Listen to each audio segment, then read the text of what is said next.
Good morning. I will call to order the City Council Legislative Subcommittee. Today is Friday, February 23rd, 2024. We're in the school board conference room. Thank you everyone for being here. I know it's been a little bit since the Legislative Subcommittee has met. I am looking for a motion to approve the minutes from August 23rd, 2023. So moved. Second, I have one correction. Yes. To those minutes. Attorney Green. Yes, I apologize to Representative Muse. There is a missing E in his name and I will fix that. Oh, perfect. Thank you very much. Sure. Any other? We approve as amended. Perfect. Second, Grace. Okay, all in favor? Aye. And then we have the resolution on staffing mandates. So I would look to Attorney Greeny. Yes, so this came before the council at its last meeting. This was suggested by folks from Keene, I think, who passed a similar resolution. And the mayor asked that it be referred to the legislative subcommittee with authority to act. My understanding is that there are certain changes in staffing requirements for medical services in healthcare facilities. And that when you actually do the numbers, it makes it very, very difficult for these staffing numbers to be met. And there is already a workforce shortage in that particular sector.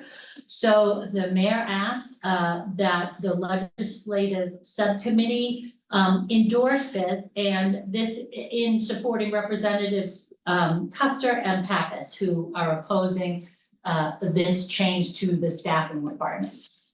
So I believe that would require a vote. Any discussion? Does it make sense to hold off on the vote till the mayor arrives and we can come back? We could. We just hold it. Okay, we'll hold on that.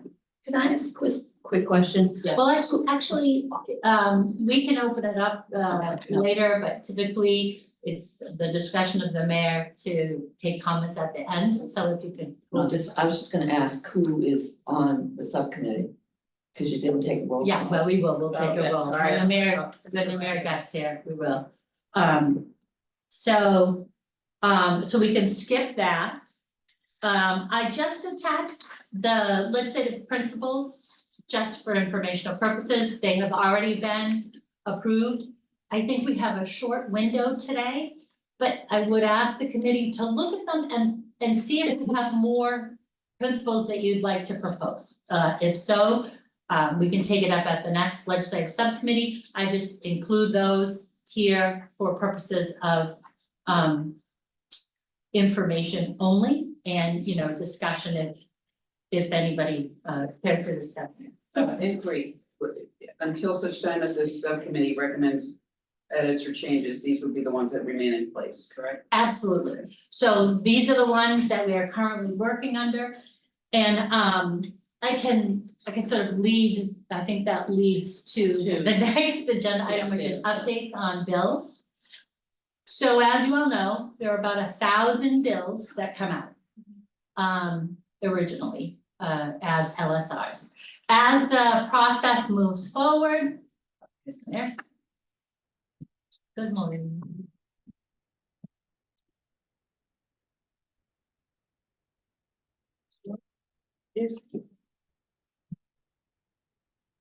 Fought hard against the choice this morning, which was just Well, Little Mermaid pajamas. I thought that was going to be an easy one, but it wasn't.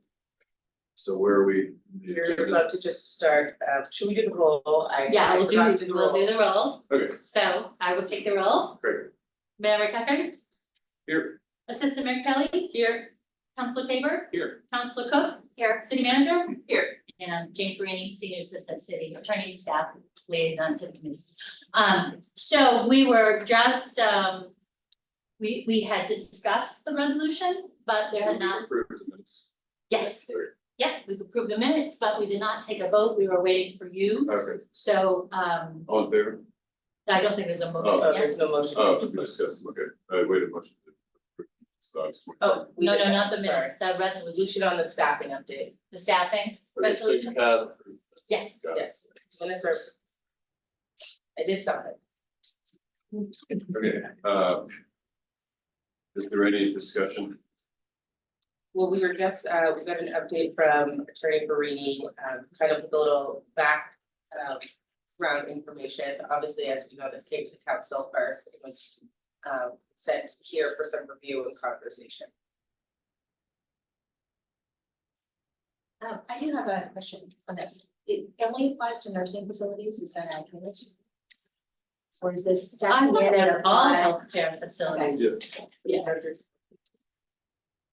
I know I can share that I think that this would be a nightmare out there, so. Because they are understaffed and struggling to get nursing throughout the state of New Hampshire, as it just changes that occur.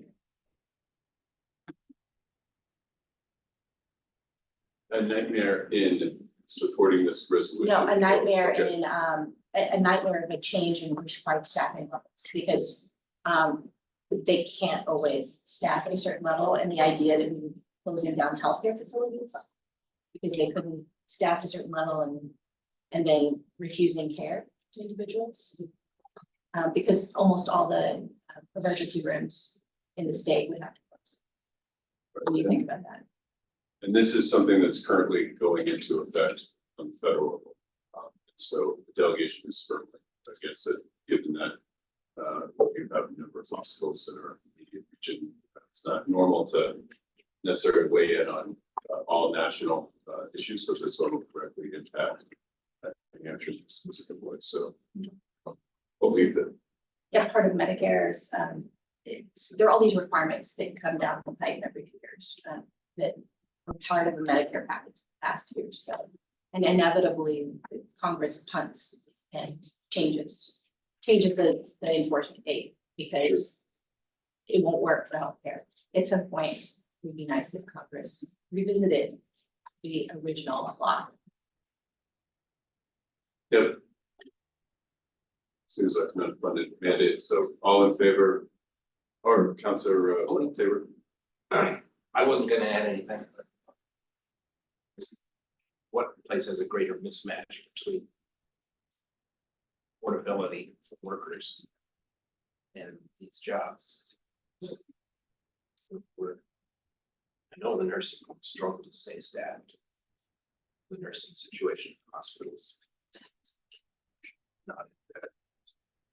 All right, well, I'd wait a motion to pass the resolution as presented, So moved. Second. all in favor? Aye. So, I believe this is now the update on bills of interest. So as I was saying, there's usually 1,000 bills that start out very similar to last year. Most of the committees, the House committees, are evenly split between Republicans and Democrats.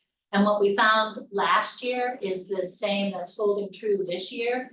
Most bills that have meat to them, or controversy, they're coming out without recommendations in the House with 10-10 recommendations to go to a vote.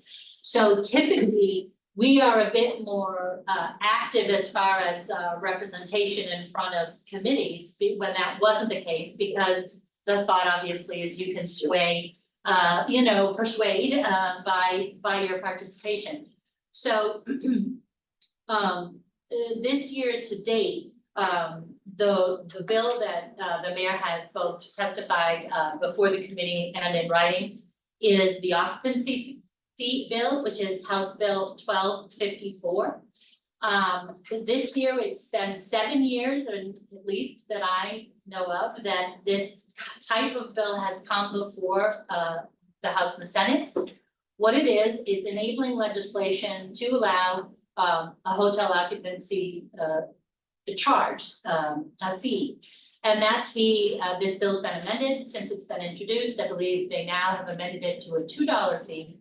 And rather than it being earmarked generally for tourism, in this particular case, it is now for public safety costs associated with tourism, so our police and our fire. And so I'll.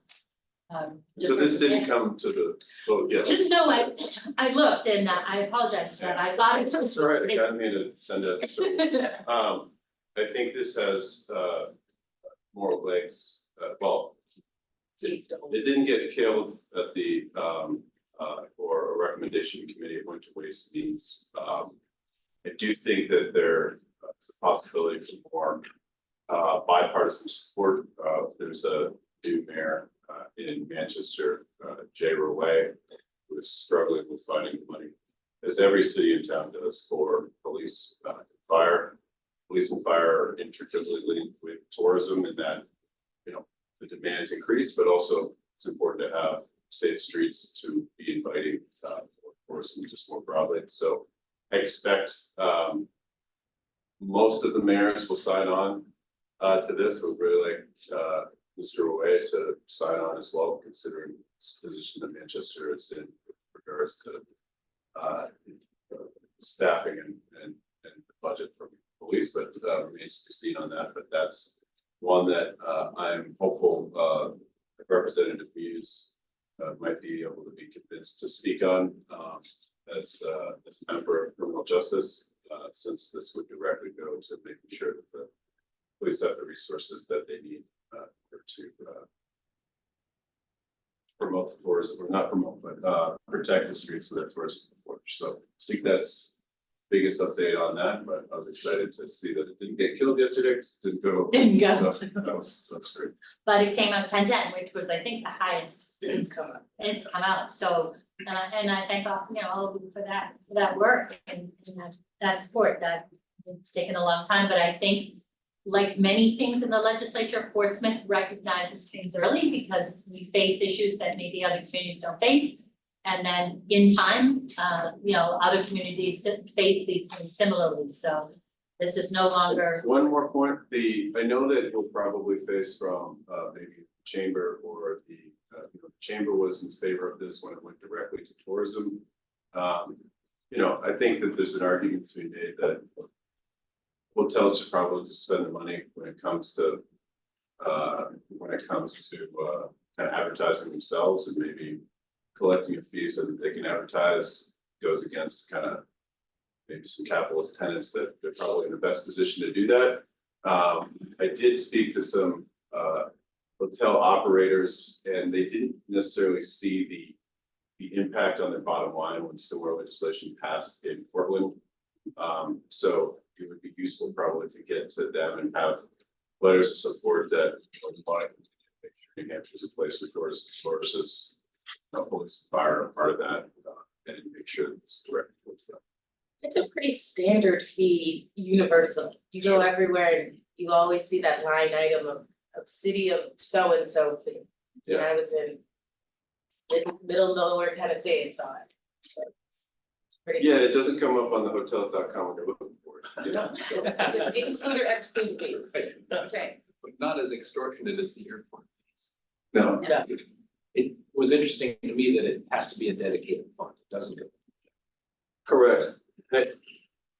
You know, I think that is aligning it to a real need. And so previous bills, you know, it was interesting testifying, you know, I did have a representative ask me if we had thought about, you know, volunteer fire. There's plenty of examples of volunteer firefighters out there. I haven't seen as many. He also asked for volunteer police. And I haven't seen as many kind of, you know, constables, deputized, you know, throughout the I can make Hampshire a region. list. But I do think by tying it directly to a need that arises from tourism that is not owned by the property owner in that city or town, you know, I think it's more reasonable and makes a lot more sense. But we'll see if that's enough. Can I ask you a question? It ties back when you were talking with the mayor of Manchester. I know during COVID, there was kind of the mayor's roundtable. Is that still Yeah, so that happening?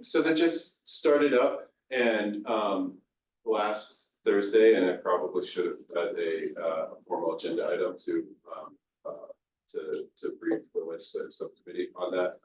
But it's now being run by the NHMA, so New Hampshire Municipal Association, is the one that's doing the admin behind organizing the meetings. They're currently at Thursdays at 2, and for whatever reason, if I can't make it, you know, Joe would ask you to come in my stead there. The two things that came up with this bill, as well as legislation regarding the homelessness or the welfare budget as it relates to cities and towns, that, as we remember, it's an unlimited budget because the city has to expend as many funds as necessary to house certain people. That went down in COVID, but for some cities and some towns, or mostly cities, especially in the western part of the state, with the, you know, how the state hospitals end up working from a busing standpoint, have overrun their budgets. So as we decided as mayors to support the initiative to more, as previously, to have that be a state responsibility rather than a city responsibility. That's a very ideological, or it's a very partisan bill, so I don't expect that to happen. It's not.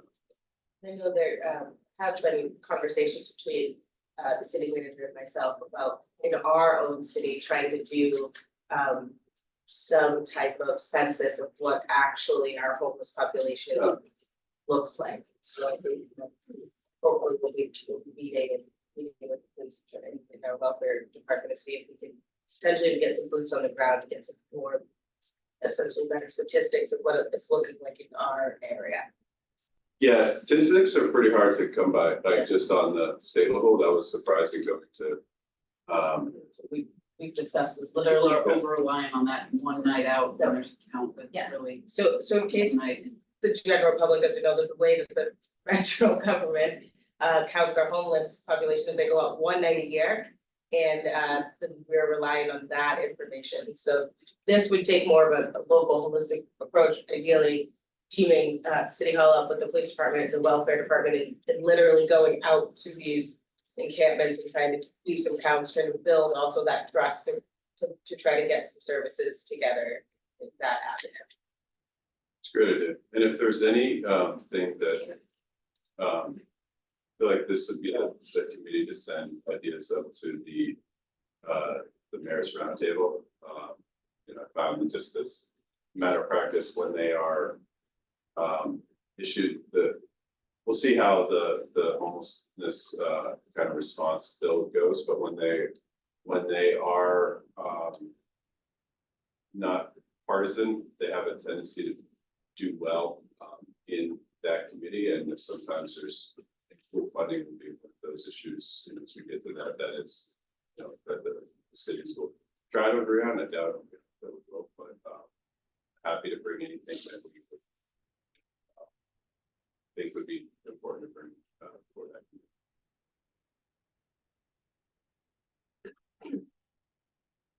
The next subject is housing. So it is not a typo. Not only did the city manager bring the omnibus or homnibus to my attention, but so did our city clerk when we were posting the agenda.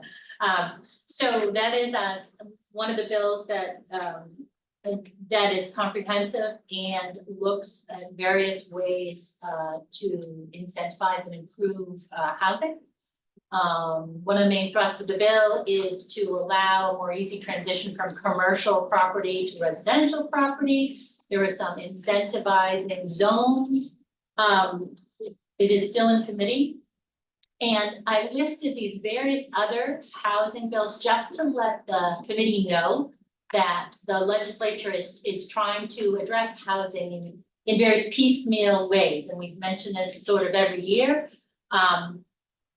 There is, you know, this is not either to, you know, support or to oppose, but just to let you know, the 1065, the fire sprinkler bill, there is a incentive to restrict inspection of residential properties over a certain amount of units. The theory is that I don't know what the theory is, other than it may be less costly for folks.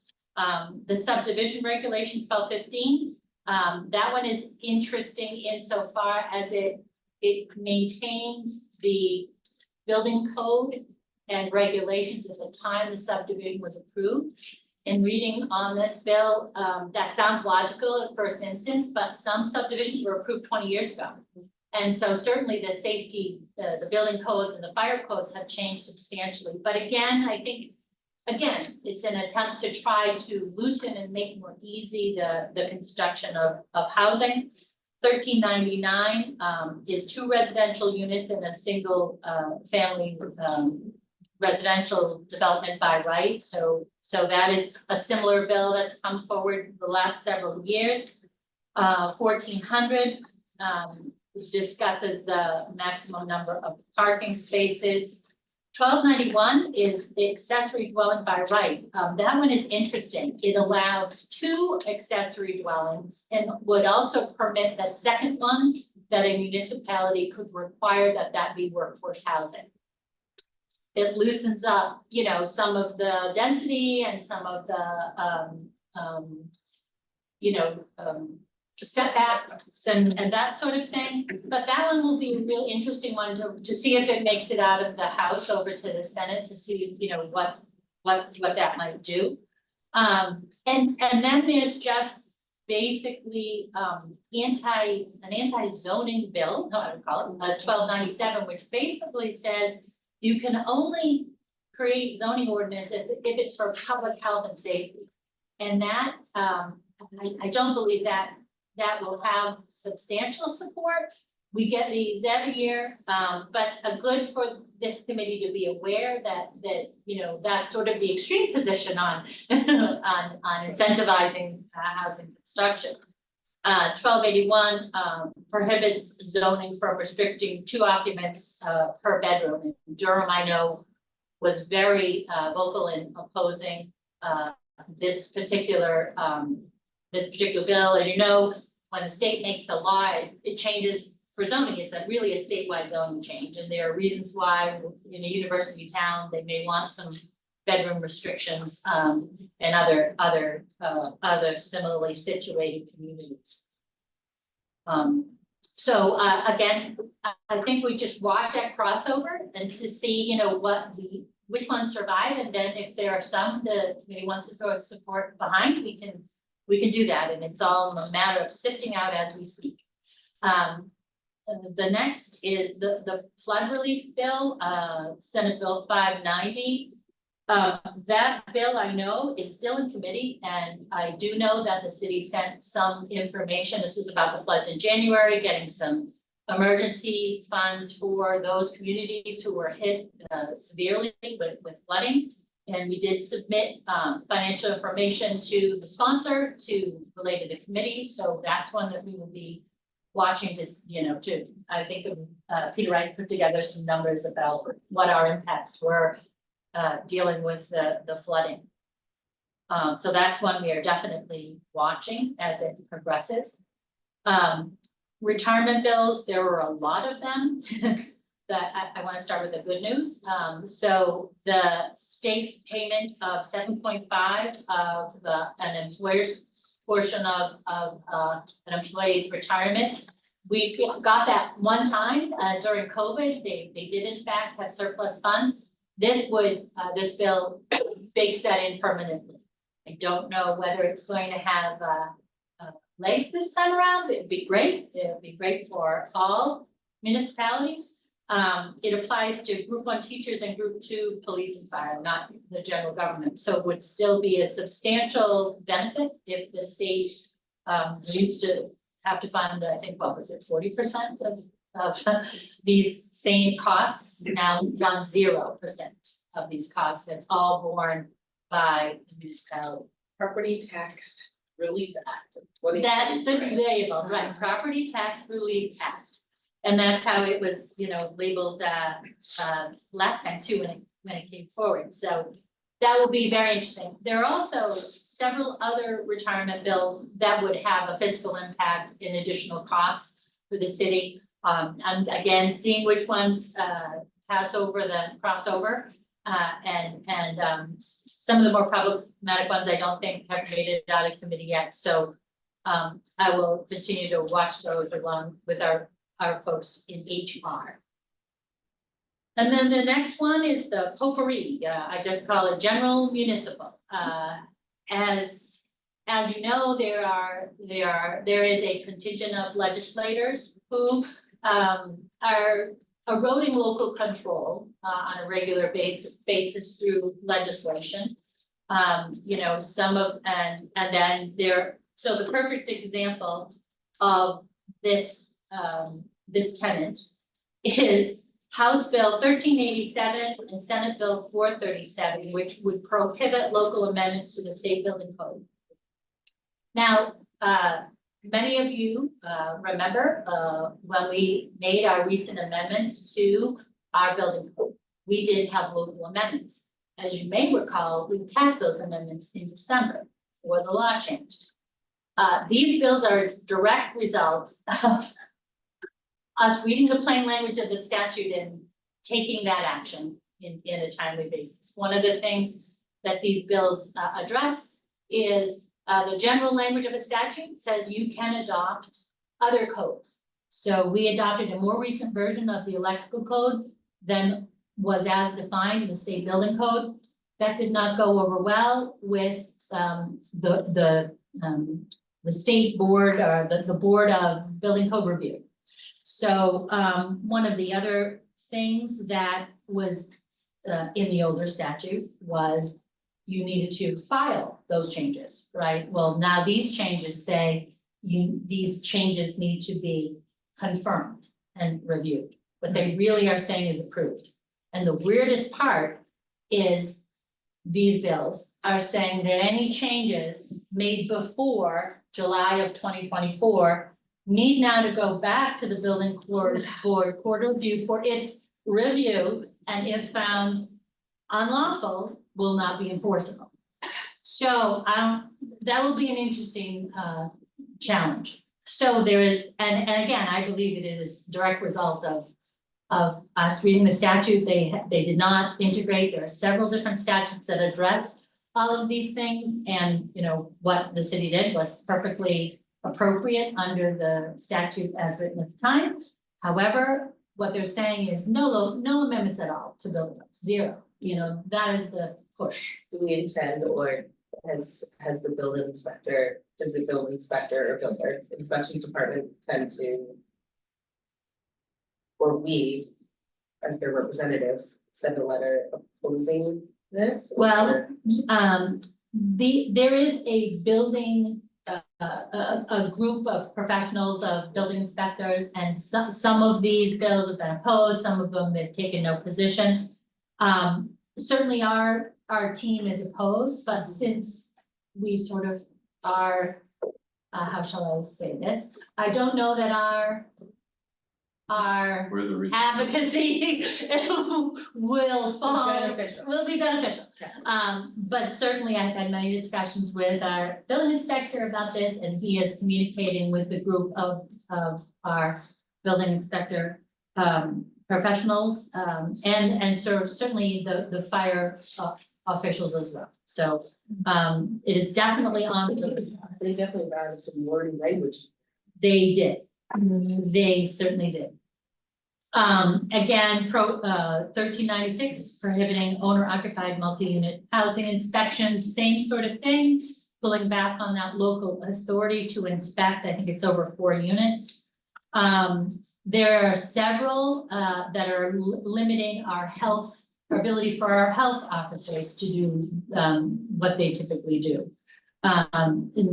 Senate Bill 63 is I believe that's the one that severely limits what is deemed a nuisance. And that's the statute that we rely on to do sort of some of our general health related statutes and ordinances, excuse me.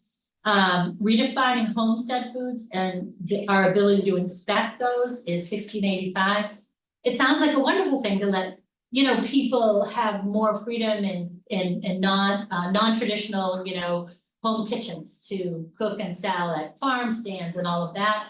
But in talking to our health department, that can really have negative health benefits, and there's a reason why there are a lot of rules about these homestead foods. So I do know, I think that those bills are working their way through. I think 1685 was referred to interim study, because again, health professionals testified and provided information. So we'll watch to see what happens there. SB 553 caused concern about some towns. It does not actually have a direct impact on the city of Portsmouth. With basically all public investment is limited to New Hampshire, and it doesn't affect us, but I know many communities, and probably make us more familiar with the Money Piece than I am, that, you know, sometimes Massachusetts, you know, there are certain investments that are outside of New Hampshire, but it doesn't involve us, so that's good. There is 1207, which I think was referred to interim study, which is topical because it's on plastic foodware. It was different than the proposal that we had. I think it was just large retailers. And I think that the statute which is in your packet does not address, is it 49M, the land use, the solid waste? It was really a commerce bill, so it's under 300 and whatever, some statutory scheme that just deals with commerce in a general way.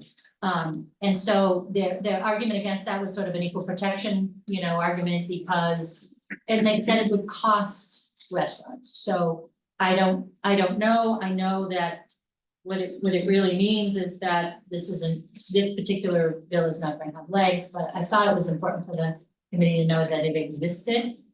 Also, oh, this is 1207? Oh, all right, well, I apologize for that. I can get that out. Yeah, you can look online too. You just want to look online. Sorry about that, folks. And then also of interest, another one that may also not be is 1287. Yeah, I don't think that one's in there. That helps to define the quasi judicial. 1284, it is in there, okay, good. And so the first part is, you know, goes and makes an attempt in the statute to have that definition. The last part of that bill is very concerning in the manner in which the process is described for conflicts of interest. There's an immediate suspension of the meeting or any sort of concern, and then it's testimony, you know, from the developer who perhaps is making that allegation, and testimony from the person that the allegation is made against. And I believe the authority is then with the board, not with the individual who has been alleged a particular conflict to make the ultimate decision. And it stops everything. Right, it stops And they have to have a everything, whole separate correct, next meeting. correct. Conflict. So again, we'll watch it and see what happens. It is one that, I think it was only one sponsor though, and I think when that happens, they usually are not as successful as when bills have many sponsors. So, and now, what many of you have been waiting for, the education funding piece. We have folks from our school board and our superintendent here, and Nathan from the business end of our school department. And I just want to give you a general update. House Bill 1583 increases the base adequacy, which is the magic number in the statute that defines what, you know, the base cost.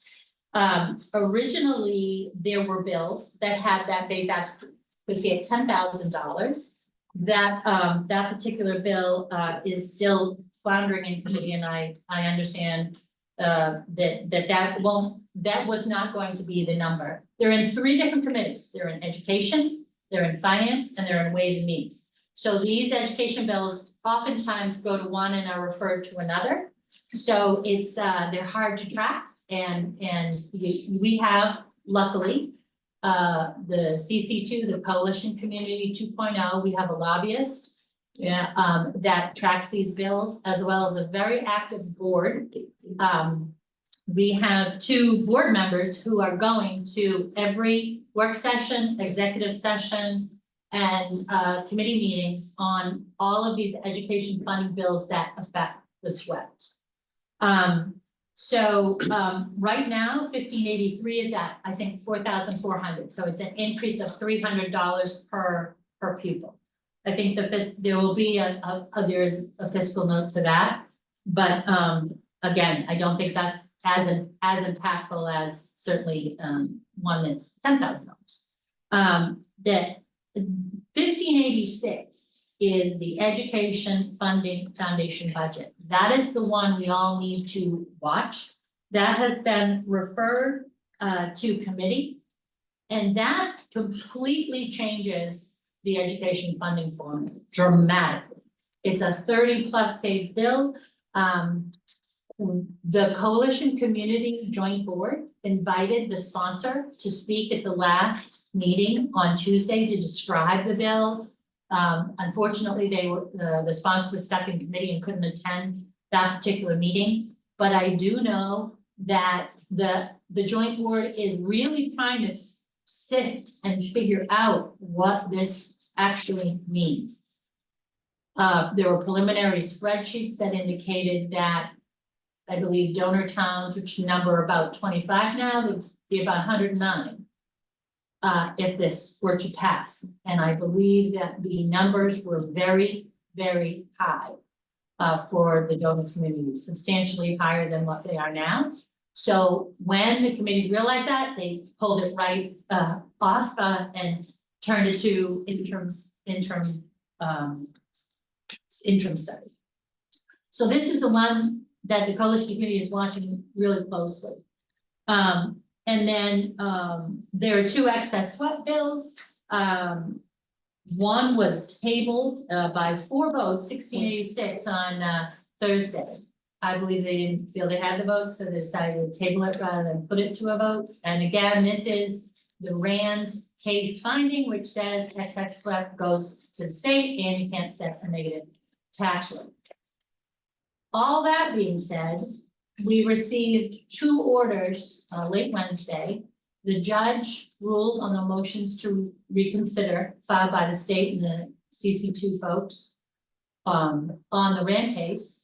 And the judge ordered on the Conville case. The AG's office filed motions to reconsider on that.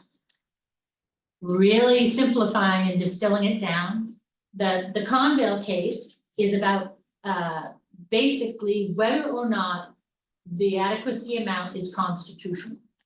And what that case is relying on is, I'm going to get this wrong maybe, but Section 2, Article 86 of our Constitution, which says, Education. right, with the cherished language, but also says that taxation need to be proportional and reasonable, equal in value and uniform in rate. And I'm paraphrasing here, but you get the concept. What the plaintiffs in Conville argued, who for sake of shorthand are receiver towns, is that you cannot fund education on that number. That education is a constitutional fundamental right, and that because of that woefully inadequate number, according to the plaintiffs, it is unconstitutional on its face. So all the statutes that do that calculation, they're unconstitutional. So what the judge said, it's been since 2019. It has gone back and forth to the Supremes and back. Now it's going to go back to the Supremes, I would imagine. But what the argument about is separation of powers. We're all familiar with that, right? So the executive and the legislative branch are the ones that are supposed to make the laws about how we fund and tax. The judiciary in this instance is saying your laws are unconstitutional, but not only that, Conville went a step further. And it said, and I'm setting the adequacy at about, what is it, 7,500. 7,560 and 1 cent. Yay, Nathan. We love the 1 cent. I'm sure where that 1 came cent. from, but So the separation of powers issues has gone back and forth, back and forth.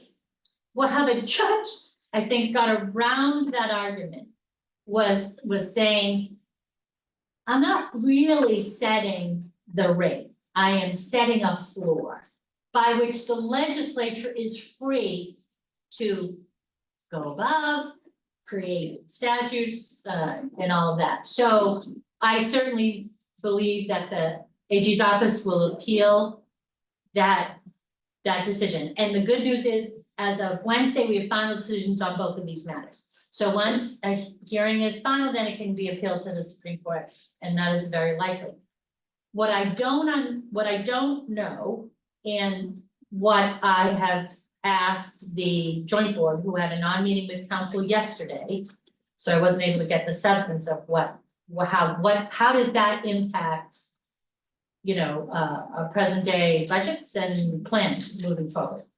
So, what I assume they are going to do is to have some sort of summary of the appeals that are gonna be taken and the interpretation of Conville and how it affects the legislature. I have heard on the street that the legislators are very unhappy with the judiciary and do not like being told what that floor should be. So we may have a situation where there is a court order that the judge said it is pending now, it is not stayed pending appeal. We may have a situation where the legislature does not comply with that particular order. And then we may have a situation where the Supreme Court will legislate, right? It may be that they support the state's position and say, no, you've overstepped, it's separation of powers, it's up to the legislature. Or when a constitutional right has been ignored or not supported, the question will then be, will the Supreme Court then say, yes, they're right, and this is the number, and too bad legislature, you've had a long time to do this. So more to come on that. And then the other issue on the motion to reconsider was the Rand case. And similar arguments in Rand saying, can you wait another legislative session? Because, and this is why Nathan's here, because he's got timing and budgets and has both worked cities and towns. But some of these towns have already set their budgets already and their school budgets already. So, in the event that this too has not been stayed. So the motion to reconsider said, no, my order to say excess SWEP goes to the state still stands. The argument, which is accurate, says all that money is gonna sit in a trust fund. There's no legislation to say what we do with it. The DRA doesn't have any mechanism to collect, enforce, penalize at this point because there is no law. So the judge said, all right, if you really feel that I've messed that up, you can file a motion to reconsider on the DRA component of my order, which may, but for purposes of the excess SWEP, it's a final order, and that's gonna very likely be. So all that being said, I would assume, and I'm gonna defer to Nathan with the numbers, the excess SWEP, there will be a requirement that be sent to Concord. The question will be what they do with it, probably until the appeal is finalized. They don't have the authority to spend it because it could be overturned on appeal. And therefore, it's not going to go to any of the receiver towns, which I believe is the intent. So with that being said, Nathan can now correct any misstatements I have made about education funding, which is a very complicated and convoluted statutory scheme. I would do my best to answer questions, but I realized in the course of review of this most recent round of decisions, how little time I spent in law. I like to think I'm one of the, I'm a school attorney in waiting, but I was really shocked by the language that the judge used in this most recent ruling, right down to essentially chastising the coalition attorney or attorneys for minimizing the impact of violation of constitutional right. And then reminded what the oath is sworn to uphold the Constitution. And I just thought, wow, this is personal feuding back and forth. This is what it almost felt like. Shame on you for even suggesting. So my greatest concern, I guess, right now is we seem to be on a crash course with the possibility that multiple communities, including Portsmouth, would be forced to set aside, maybe to the benefit of no one for the time being, set aside a dollar amount. In this case, the dollar amount in Portsmouth is just over $800,000 that would go to an escrow held locally, to an escrow held by DRA, to an escrow held by. That's the component that is not clear. And that the judge has opened up, but it appears, back to the legal side, it appears that the avenues or opportunities to delay enforcement from the court's perspective of that directive, which is essentially to reinstate the donor-receiver model, that reinstate donors.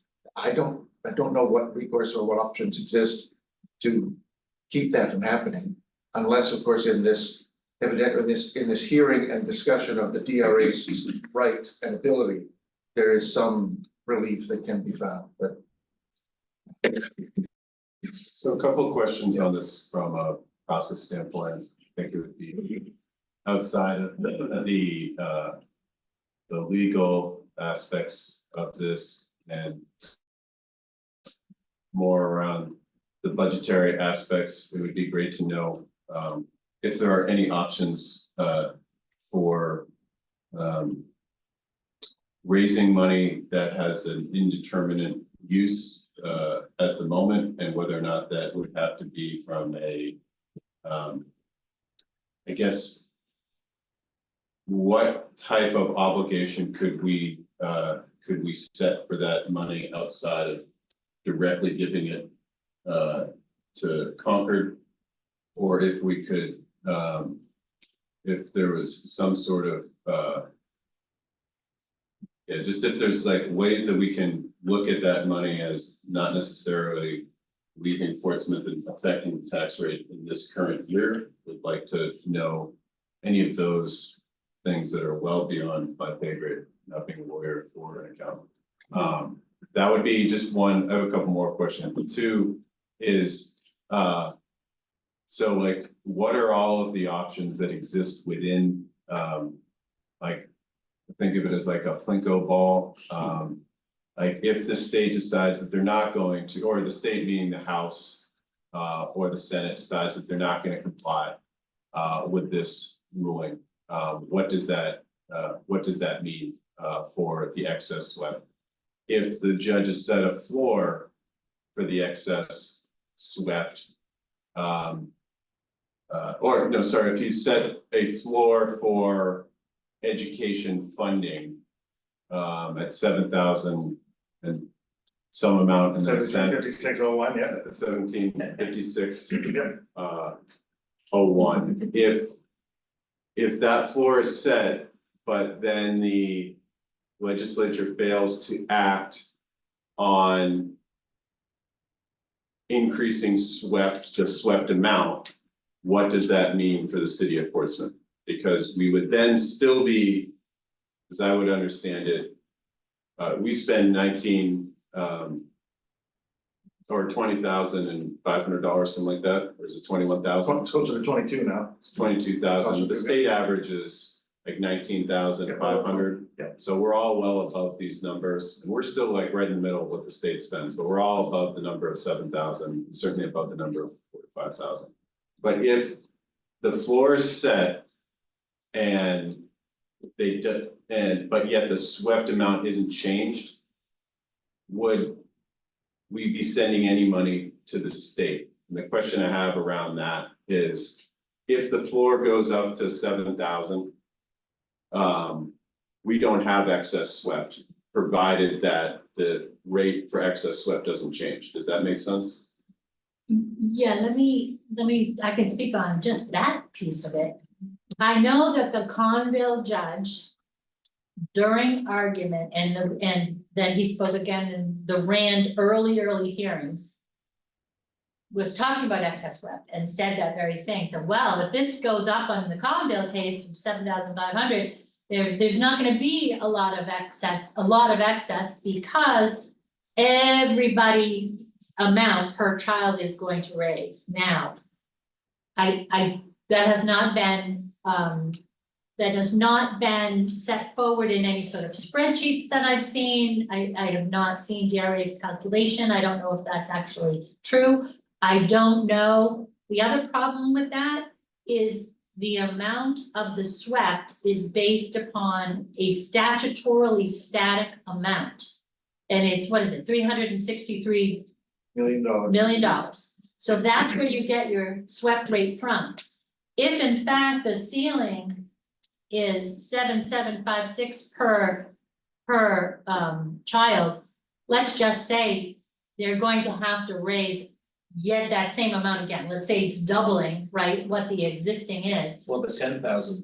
The 10,000 was like 800. 800, right? 30 million. 830 million put as a deficit for the state. So this is not just a Portsmouth issue, this is a statewide issue. And it is not gonna resolve itself quickly or easily. But I would think that they would have to statutorily change the fund for adequacy, which has remained absolutely static for many years, if they're gonna even try to meet that floor. And that's gonna take legislation.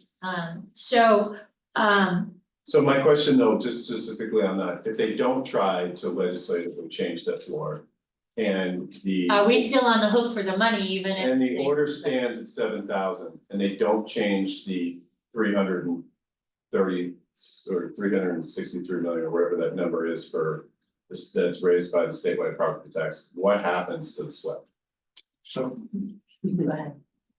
so, go ahead. Well, let me walk through a scenario. And that is, and let me go back. Let me go back and say, and some of this is so editorial, please let me, and I'm not a lawyer.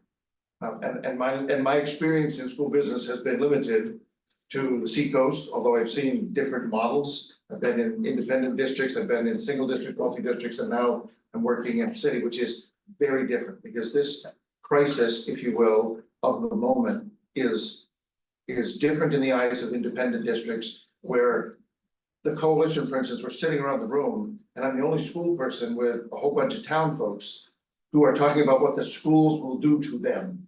And the judge doesn't seem to appreciate that either, because it's a political reality rather than a legal one, maybe in his mind. But school districts independently that exist all over the state, different from cities, are moving on the second Tuesday of March to vote budgets that have already been developed, published, announced, noticed, publicly heard, deliberated on at deliberative sessions, and they will vote them. And to the extent that they have not considered the impact of this excess swept ruling, despite the conversations we had the other day with the board of the coalition, they will hand towns a legal obligation to raise taxes and give the school district money. And the swept conversation of these excess funds are not the problem of the school district and the school budget. They are sovereign entities with a right to hand the bill. And so I said the other day, the school district will, without recourse, because they don't really have any option but to give you a bill that represents what the taxpayers who voted authorized them to spend this year. They'll hand you a statutorily driven bill and you'll raise the money and pay it. And then the state may, if DRA comes around with a mechanism, send you a bill for the excess swept amount, which, by the way, you already raised and gave the school because you had to. You'll raise it again now to answer the bill from DRA. They're in a different scenario because we won't set our budget until first, second week of June, right? We have a process still ahead of us. So all of this is it offers some clairvoyance or some clarity to us that those folks don't have. Setting that aside, this 363 million has for years, I would say editorially, been a distribution formula, not a funding scheme. I mean, we call it a funding scheme, we talk about school funding, but we've settled at a number 363 million, and we tinker over the last couple of decades with who's the winner and who's the loser. And the formulas change a little bit, but the total funding really doesn't change.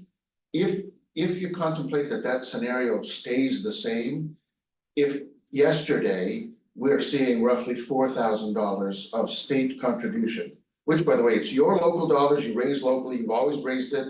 The state came in a few years back, they stamped a piece of what you raised locally and said, that's ours. You just raise it and keep it locally, but we get credit for it. That satisfies the lawsuits and the court decisions. 363 million. If in fact they change the underlying formula such that the 363 million has to go up, it's reasonable that the simplest thing to do is to just claim a bigger share of what you raise locally. So if we're at about 4,000, and just for simplicity, we're going to about 8,000, 7,500. But let's say we're doubling. If the total amount that the state has to honor as a reasonable cost or adequate cost of educating kids, and that doubles, then they have to claim a double amount of our local taxes statewide. And if they raise that cost estimate and rate, let me go back, at the 4,000-ish rate right now, our excess sweat for the year we're in is about 800,000. If they double that to about 8,000 per kid, then our costs double.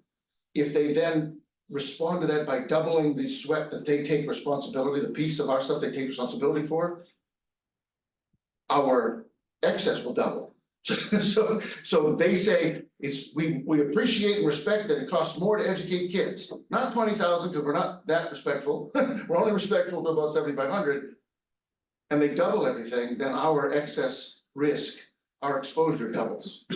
Because right now, the difference between what we raise locally by the sweat statute and what our costs are, there's a variance there of about 800. When you double them both, you'll double the variance, and we'll be exposed to 1.6 million instead.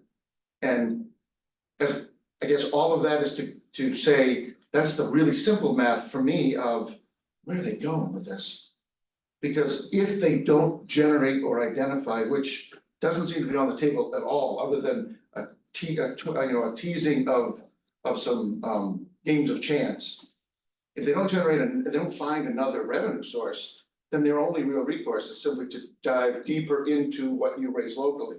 That, by the way, will exacerbate the folks who have excess sweat because they raise more for the statewide property tax than the formula says they can keep, and or the negative taxation folks who raise so much that they have to go negative on their other elements of their tax rate so as to not tax the community for dollars that nobody needs in their community, or they have no real authority to or need for. So we're on a path to insanity, right? I mean, I don't know what they'll end up having to do is end up having to tweak it and say, well, we don't need to double the sweat because we only need about this much. And then they will effectively be sitting on a table. It depends on who's sitting there, because they'll be effectively picking and choosing the winners and losers. And we'll be back to donor towns. But the judge's ruling in the Rand case set aside all of our efforts to stay and the judge essentially said, and his language was pretty direct, yeah, we're going back to donor towns. And in case this helps at all, because it seemed to help Tuesday, the excess sweat thing we've been using the last 12 years is not statewide education property tax. The way it was established, the way it was designed and implemented, was intended for there to be donor towns whose relative property wealth would drive dollars out of those communities to the state level to be redistributed. What the coalition 1.0 did was fight back and win. So they said, okay, you can keep it, but the system, somebody made the comment about it being broken. And the reality is, the way the system was designed, it's broken now. We're we're not implementing it the way it was designed, and what the judge is essentially saying is, you gotta go and do it like it was intended to be done. Which is a redistribution of dollars from one community to another, and And I can just add to that point, what he's really saying, that lovely phrase, proportional and reasonable, equal in value and uniform in rate. What it basically saying is the swept rate of $2 in Portsmouth. And the swept rate in $2 in a Convale, for instance. That really, it is not uniform and equal because our excess swept, the practical application makes that rate lower. Because we're keeping those excess swept dollars, so even though the number is equal, the swept rate as described is equal throughout the state. The judge's interpretation was that it is not, because there was case law about, abatements and anything that impacts that. So the effective tax rate is, I think, the term that was used. So I was just gonna say that what we're hearing from our professional associations, and Nathan, you can, I don't know what your executive director is saying, but is that because of the timetable Nathan's talking about, I mean, we're 2 weeks away from most of the state being set, that the likelihood of a change this year is highly unlikely. Because we're not even to the point where they can understand the machinations downstream on how that's gonna affect everybody. So I think we're in a situation where and they don't have, in those independent districts, they don't have the same ability to be like, well, we'll do a supplemental. There's no supplemental, you gotta go back to the voters, you gotta re-vote. So I think it's what we're hearing from the folks who do our work in Concord is it's really unlikely this time around, that we'll see something that will impact us. It's the next cycle out that's gonna be the one to. So what happens then? So, cause like if there's not a change, and I guess to Nathan's point, or the judge, they said you gotta retain the swept, or the state has to retain the swept, and you have to bring this up to $8,000 from $4,000. And that they'll look at the DRA, Department of Revenue, I guess, they'll look at the DRA for those small case of what happens with that money, but I guess setting aside that it's gonna be painful for the towns that don't have representative democracy and have direct democracy when it comes to the budgets. How would the judge respond to them saying, hey, we don't have enough time? Because in the case, he was like, you should have known, and he. Yeah. Oh, yeah, Exactly. absolutely. It's really clear. Aesop fables of the Exactly. squirrel or whatever, the squirrel away, it's not, so Right, I don't know if he's going to have that sort of, I guess, sympathy. maybe more injunctions, maybe more injunctions, I don't know. I don't know, we've also, again, this was discussed in a non-meeting, so we've also, I know that CC2 has reached out to the AG for opinions. I know we've reached out to GRA for opinions. I know we've asked the attorney representing CC2 to answer some of these questions which have been asked, to give guidance to cities and towns as to what to do now and what to expect. Clarify for me, Nathan, because this is the thing I don't understand, that 800,000 excess swept that we have right now, that is excess for what timeframe, from what fiscal year and which budgetary impact? Is it what we've just done, or is it where we're headed next year? it would impact the bill, the property tax bill that is generated this fall, The fall down. which will fund fiscal 25 that we are building now. That's the way that billing hits. This is something I've learned. Some of these towns talking at these meetings are talking about the impact of their billing community bills now. And I still have a hard time wrapping my head around how that can affect now, but the way a lot of the townships, remember, they run on calendar years still for their fiscal, even though their schools are running July to June, they're running January to December. And so the impact of school budgets that I'm familiar with land differently in the calendar, but for our purposes, the bill, the budget we'll consider, we're building now, we'll consider for this June, will take effect July 1. And it's that appropriation, I believe, that will be calculated against tax base for a mill rate and a tax bill in October, November. So I think that 800 is, and I personally, I sit in the same meeting, Jack's referring to the associations and their best guess. 20 years, and every time we chase up against these kinds of things, I've always gone, meh, it's the wrong time of year, like surely cooler heads will prevail, people will see the challenge in this, and they'll postpone it. But I'm at a loss because what I understand is they threw out, the judge said no to everything short of appeal, made appeal possible by granting the motion for final decision, and yet nothing was allowed. Appeal can't stay this. You can go ahead and appeal, take 5 years with the courts if you want, you can appeal it, but in the meantime, my order stands, and so. It's an escrow. It's an escrow, I mean, I don't And know. states, so. So, I don't know, other than all of us, legislature and state communities all around, thumbing our nose at the courts, which I guess could happen. I don't know what happens next other than to comply. Yeah. I would, and I know Nathan, Zach, you were from, Vermont earlier, so at some point would like to get the perspective, because wasn't that didn't the courts end up making more of the decision for you guys there? this is part, I would say the spirit of what's in this ruling is pulling towards more of what that looks like. So I would like to, I agree with Nathan's assessment of what the system is now. The system is broken as it was designed to be implemented. The idea that towns like Portsmouth keep their money goes against the spirit of what the original statement was, or the original system was.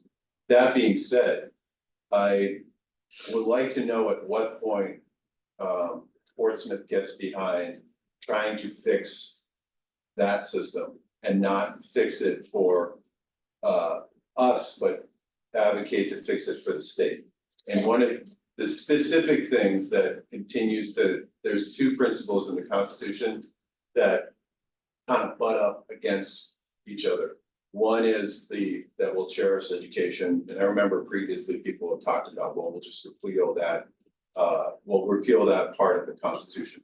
That's never something that Portsmouth would get behind, so just that, not gonna get behind any efforts to repeal the portion of the Constitution that says education is something that we should be, we should be providing. The second is the aspect that all taxation is equally distributed throughout. That I feel like worked pretty well when your property was a big ass farm and it produced income directly to you were taxed directly towards the income that you were producing. Now, I don't think that an income tax will fly in the state of New Hampshire. I don't think sales tax fly in the state of New Hampshire. And there's probably plenty, in terms of those direct impacts economically to Portsmouth and the Seacoast, both income tax and sales tax probably affect us more than other parts of the state. But I do think that we have not had a conversation on like a homestead exemption on a state and constitutional level that would separate, because at the end of the day, I don't mind, as a community that has been better off. But it's really difficult because there are parts of our community that don't share in that same wealth. And that we don't have something like a homestead exemption in the state, to apply to the SWEPT is hard to manage. So I guess at some point, I would like to know when we believe the CC2 has reached its end in terms of being able to argue for a system that is difficult to go back to and put the genie back in the bottle, and when our efforts have to be for advocating for a different system within the state of New Hampshire that is going to more correctly account for, the people that are actually paying these taxes. I can speak to that. The foundation budget bill, the 30-pager in your packet, that does beef up the homestead exemption with SWEPT. So that is actually in that bill among many things. And the CC2 folks have the exact same concerns and invited the sponsor to come to try to unpack that. Now, maybe not all aspects will work, but what is a new way of looking at it? What are new sources of funding? Can we beef up the homestead exemption? So I think recognizing, as you've just described perfectly, where we find ourselves, that foundation budget is instructive because I think part of it was developed in the 2020 Education Commission report, the talk about outcomes and performance outcomes, and really changing not only funding mechanism, but how we measure an adequate education, which flips everything, which really kind of refocuses different statistics, different modeling.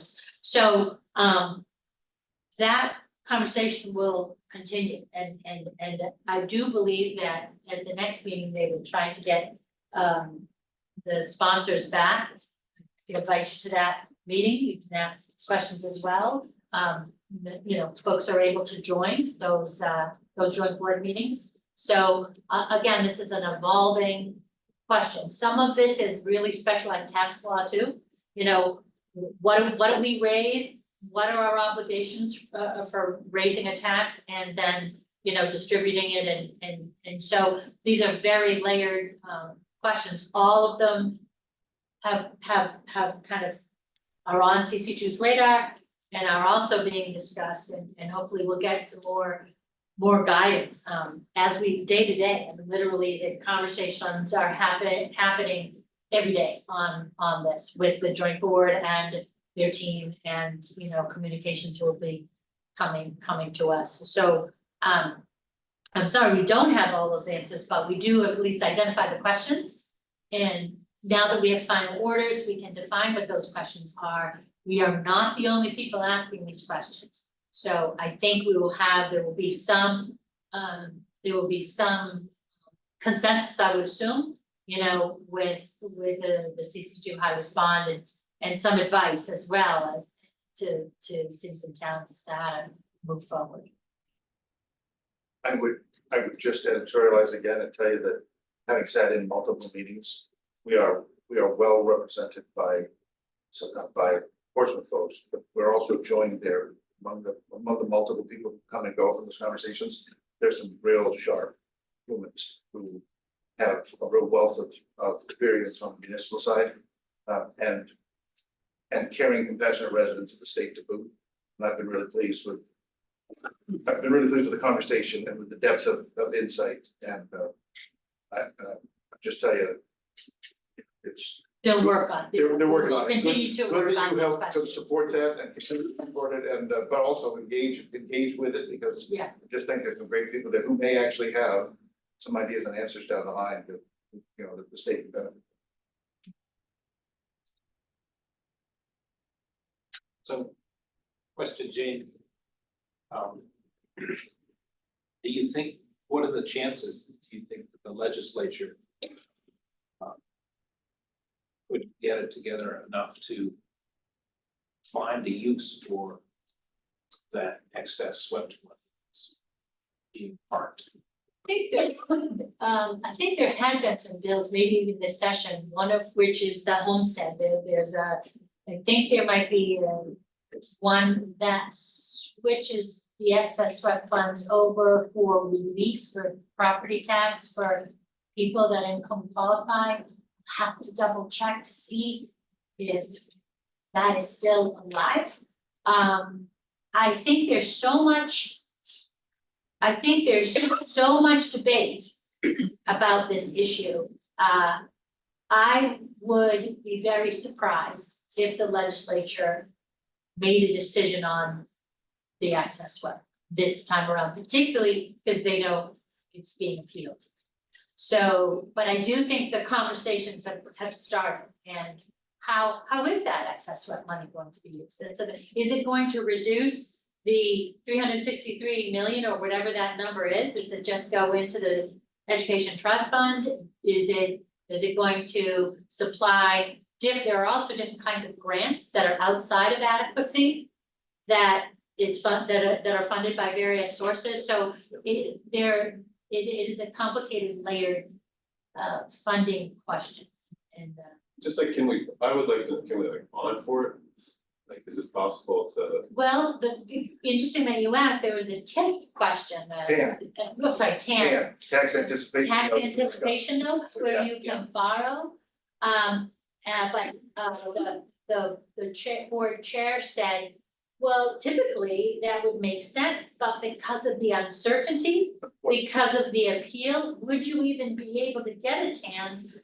Because it isn't hard settled law at this point. So, but that was a means by which to discuss with some of these towns, how does one address, this. What bank's gonna, right? Right, what bank is going to issue that? But that goes to the mayor's question a few minutes ago. I mean, I think that's one of those creative mechanisms. Right, We won't impact taxes today. We'll issue a TAN for it, contemplate the impact in a subsequent cycle, waiting for the possibility that the law changes, the rulings are overturned, and we are relieved of that responsibility, and then simply pay it back, get it back, so there's an interest cost, but beyond that, we might otherwise not feel the impact or sting of that, so. okay, but I would say it would be maybe useful to have the coalition or like the go to the board, if there's the opportunity to have them join us or representatives join us at one of these meetings, potentially in public order. But it seems like if this is going to go forward, they're gonna raise it from 4 to 8. The amount of people that will qualify for being a donor town will then also increase from 30 to 100 plus. And have to say, so there would be more, I guess would like to try to figure out what the, where the Plinko ball is gonna go in terms of where the ability to exert pressure on things that would benefit the state education, being able to pay for, kids outside of Portsmouth. I think we do a really great job of educating our kids in Portsmouth. Thank you to the school board and to Zach. We do so at the state average, basically. And so, what's lost in this conversation of just dollars and cents is what happens when, a city like Manchester has a tax cap, same for Dover. What happens when towns have a ton of money or land in current use compared to Portsmouth, it's just not all equal, and they make decisions that are separate from the decisions that we make. Do everything we can to make sure our kids, have the shot at, shot at life, because we cherish education very strongly in Portsmouth. Want to make sure those are part of the conversations too, and I don't want to be on the back foot portrayed as a community that doesn't care about the broader state. We care plenty, we send a lot of money to the state in a lot of different ways. And so want to make sure that we're able to not wait on the sinking ship, but get out, swim to shore and start the campaign of what this is going to be to actually put this system. and I think the CC2 is using the vehicle of that foundation budget conversation to basically cross the aisle, go. Maybe over we to should the- have a presentation on the foundational budget more broadly. My understanding of that is Sure, that we have that wasn't that the one that Yeah. had us like at really like have, really. like $8 million there, so I mean, But again, tough conversation, it's Right. a tough, tough. I think the conversation isn't so much about the number, the conversation is about all those issues that you've just identified. What is another scheme and how does it work? I don't think there's any sort of buy-in to that particular calculation, but we were challenged by Attorney Valinsky to have this open conversation about other means of funding. And that challenge was accepted, and that is why the invite went out to see what this foundation budget was all about. I think that description, we need to have that conversation with the CC2 and then a presentation once we've had that conversation as well. And I know that's in the works, yeah. I think it would be important to alert the rest of the council that we may have Sure. in on our budget coming, just as an update. One of the upcoming council meetings. Yeah, We can provide that. Nathan at and the I next council meeting. can work on that, and just maybe attach both the decisions, the final orders, and then explain to the best we can, you know, what that impact is. And again, we're expecting further word from the attorneys for CC2. But at least to say that those motions to reconsider have been, you know, heard. And that, you know, we are now in real time, you know, addressing these.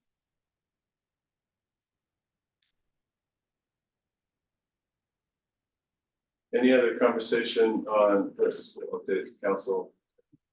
Or just an understanding. It would be great if we had somewhat of an understanding, although it's difficult, on some of the other funding mechanisms for this year. Yeah, I don't think any have been contemplated legislatively yet. Oh, no, sorry, I meant funding for like our portion of that would be outside of.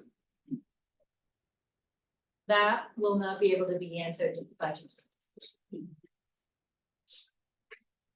By Tuesday, For the deadline for the update for the council.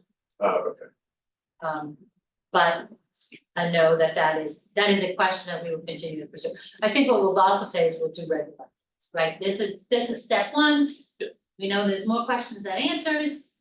And keep it moving forward as we know things. As I said, it's changing.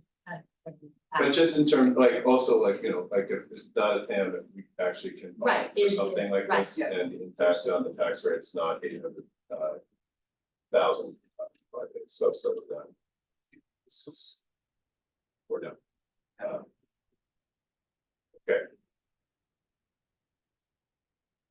Is there anything else from other bills of interest or legislative principles? But I would open it to the school board representative. Yeah, that's to good. discuss anything they would like to share. I appreciate that, and I don't wanna take up too much time. I chair the school board's legislative committee, which Zach is also a member of, and several other school board members and a teacher representative. And I just had a process question for all of you, because there are several education related bills, some of which are funding related and many of which are related to local control, public health and safety, and our local ability to set a curriculum that fits our school district. That we would love if there is potential for us to coordinate our efforts to be able to do that in the future. And I don't know what the mechanism would be if there's bills that are on our radar that we would like to share with you. That fit in with your legislative principles as well as ours. They're not on the agenda today, so I don't want to go through a long list, but if there is an avenue in the future for us to be able to do that.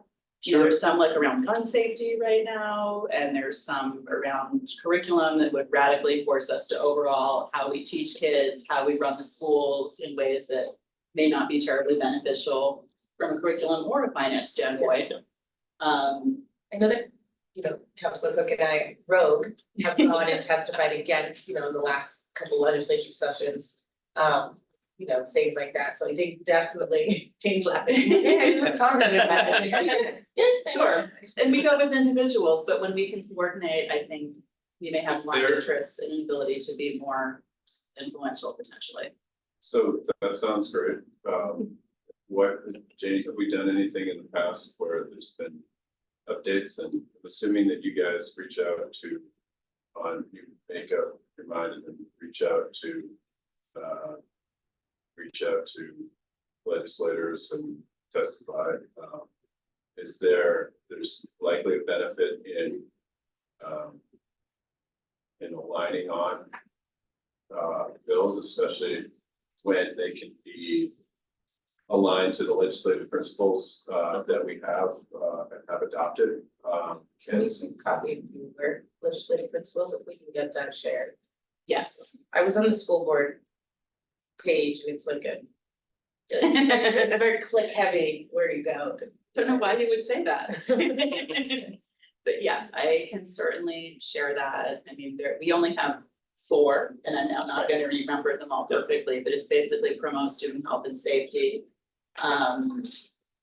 Preserve the ability of local school boards to set local policy, fund public education and school construction, and preserve our administrators to set curriculum. I mean, that's really it for us. We've tried to narrow things down, so it's not as long as your list. I can definitely send you the exact wording on that, but. I think it's 16. One, I think going back to, that's right. But another one that we should, I've been in the list, I don't pay attention to is penalties for library and privacy issues, that one is. Those are On your radar. so crazy. So, yeah, I mean, I do look at them, I think, given volume, you know, it's great if you folks kind of filter that and. How about this? You reach out to me, Can and we put it have on a, the agenda or do policy. is there a possibility to have a subcommittee of the legislative, are we, I guess we are. a subcommittee. Yes. We're gonna be a- We have a working group With of the a two working committees. group of the two committees that Sure. seem like it would be, that could identify where there's a. Yeah. Counselor Cook and I would volunteer to, and she can figure out, even if it's just us 4 and we have a working committee that reports back to your school board and then reports back to our. That would be less road. Yeah. Yeah, there you go. I'm sure, so. And our next meeting, I think, is what, March, it's the Monday after school break, it's like. March 4th or 5th, whatever that Monday is. It's the Monday, it's March, So the working group consists of who? Counselor Cook Cook, and- Counselor or Assistant Mayor. Mr. Mayor, uh, with, Yeah. with, So I guess Lisa and myself, okay, so, yeah. The chair, for, and great, chair, superintendent. great. Yeah, I think there's definitely some public education bills that are pretty wild. I mean, the gun one, I feel like I've testified the last 3 years, got up and explained to people that there's legislation being proposed that would allow people to bring guns. And And they're like, alcohol, what? too. And yeah, and they're like, what are you talking about? That would never, I'm like, yeah, there are laws in New Hampshire. I would say broadly, when Jane talked about, I think you guys were talking about eroding local control. I think it's the same thing with us. I It's, think yeah, so. it tends to be that, you know, Coas and Grafton County have one take on how Right. things should run, and we just wanna be left alone to do it our, you know, to have Portsmouth and Portsmouth values reflected in what we're doing. So very often, a lot of what we're doing is trying to oppose things that would reach into Portsmouth. It's almost like each community would like to just live free. You choose where you live and then you can. Crazy concept. Okay, I think that's great. Thank you so much for coming and presenting. All right, we got that, the subcommittee. Working group. What's up, committee? Yeah. Okay, and then there'll be a report out of the working group at every. Minutes. Great, all right, although not listed on the agenda, we do have a member of the public, I'd open it up to public comment. Do you got, I mean, I know it's 10 o'clock, so I don't know how late you normally go, I can come back, I'm not gonna take an hour or anything. You can go to comments. You can Yeah, go. I We're think here. if we wrap up in 10 minutes, and I did Yeah. notice a bill that was on that, you know, might be worth reaching out to them on with regard to. that yeah, I person heard taking that. the zoning or the planning board.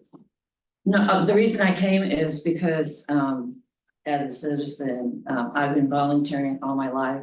But I've also been volunteering at the Seacoast Y, and I was actually the person that interviewed people, signed them up, gave them handbooks and did all that, no matter what department it was.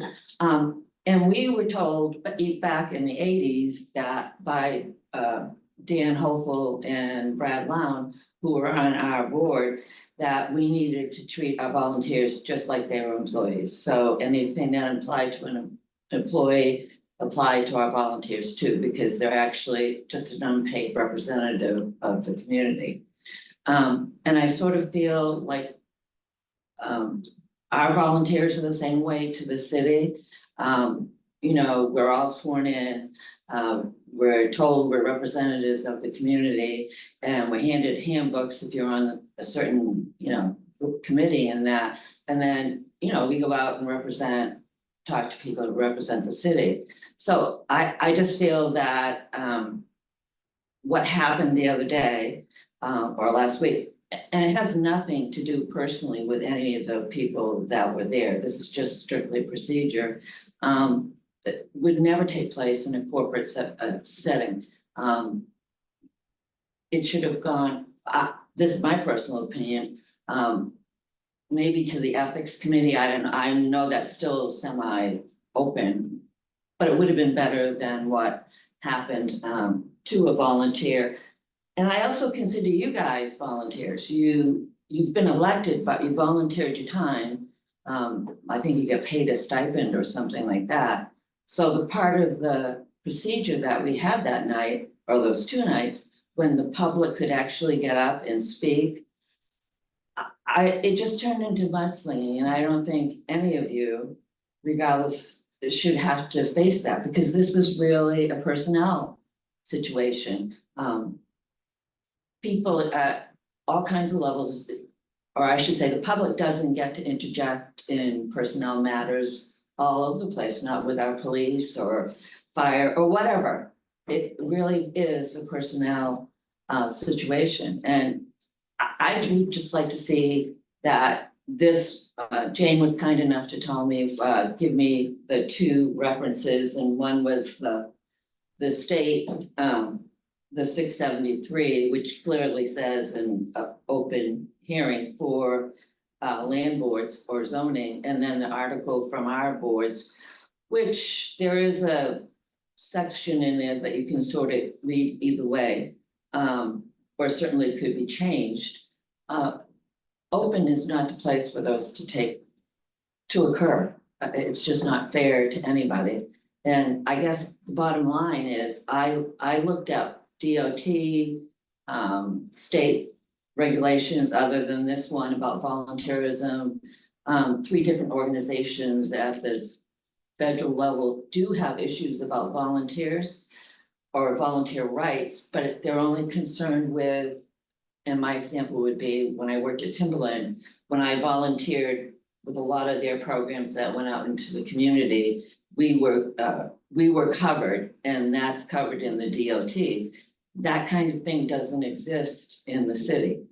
And there is in our charter, I believe, we are incorporated, so we are a corporation.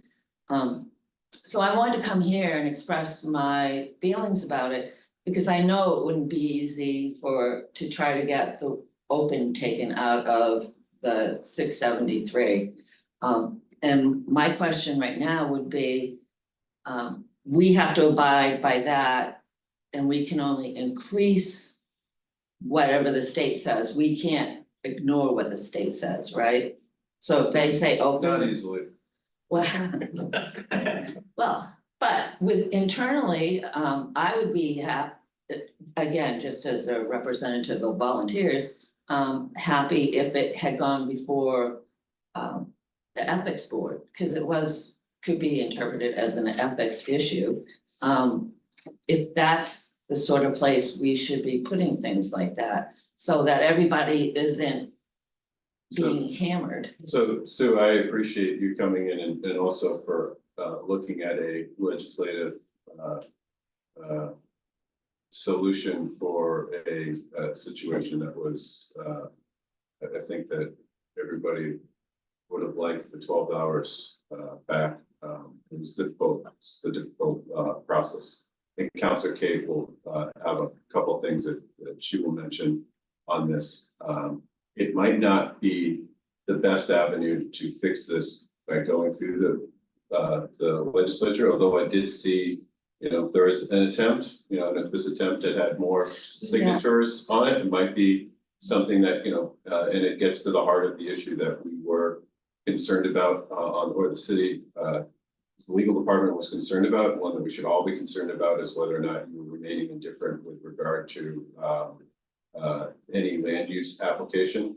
But short of that, there might be something that can occur differently on the city standpoint. And so it might not be a legislative solution. It might be another solution within the city that we can create a different process.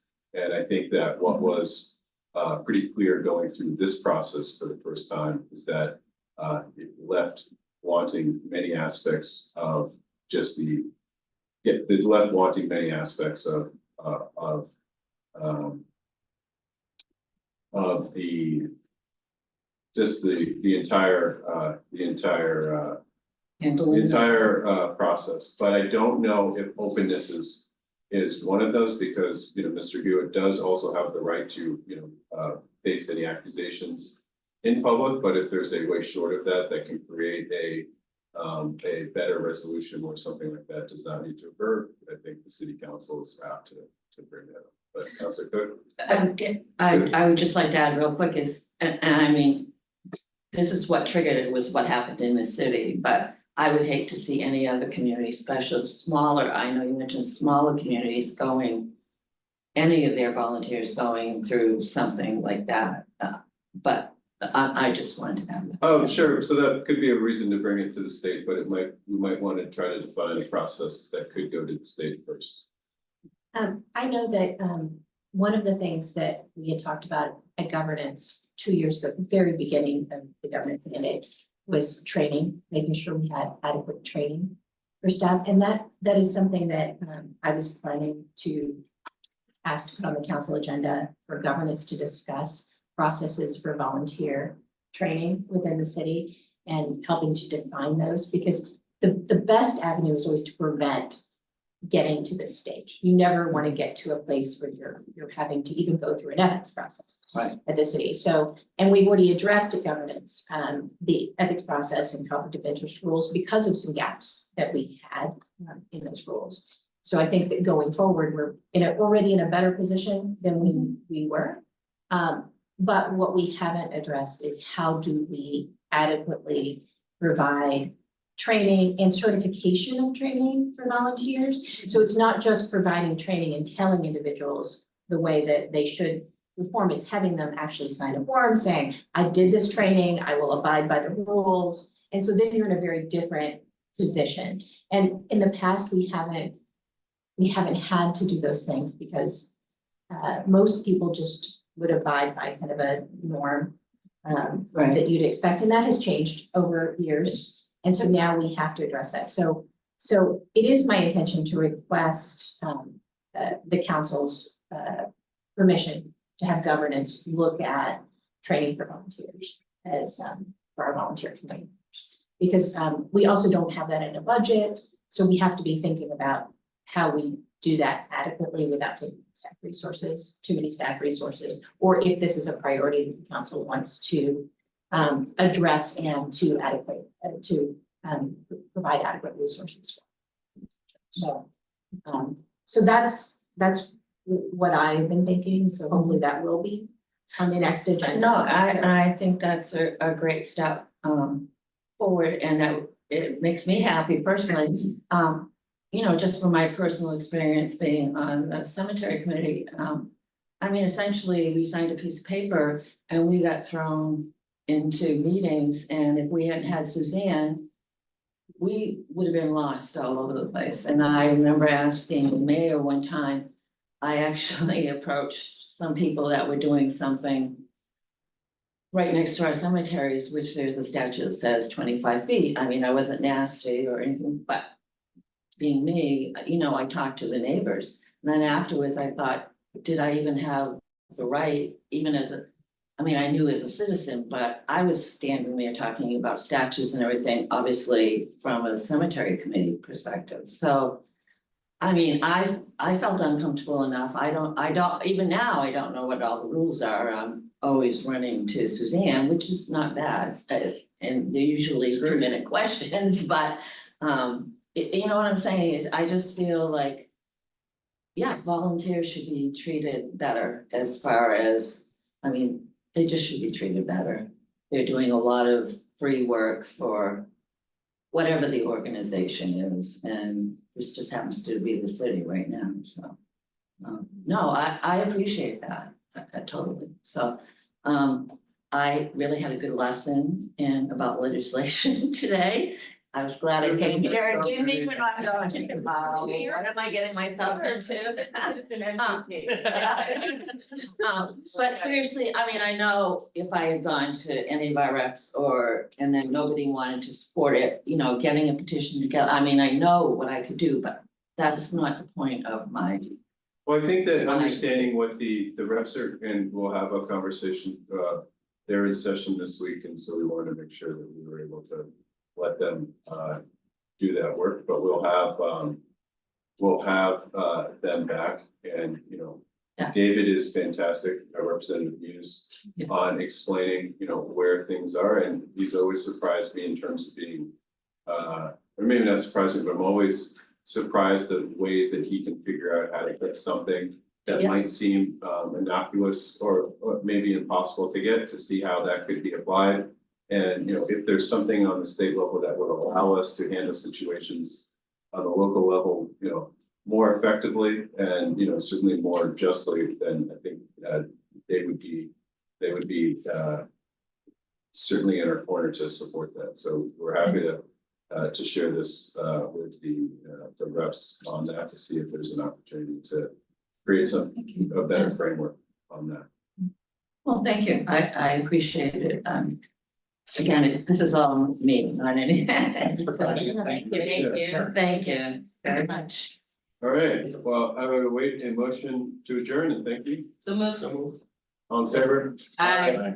Thank you, So guys. This is very. Yeah. No, I.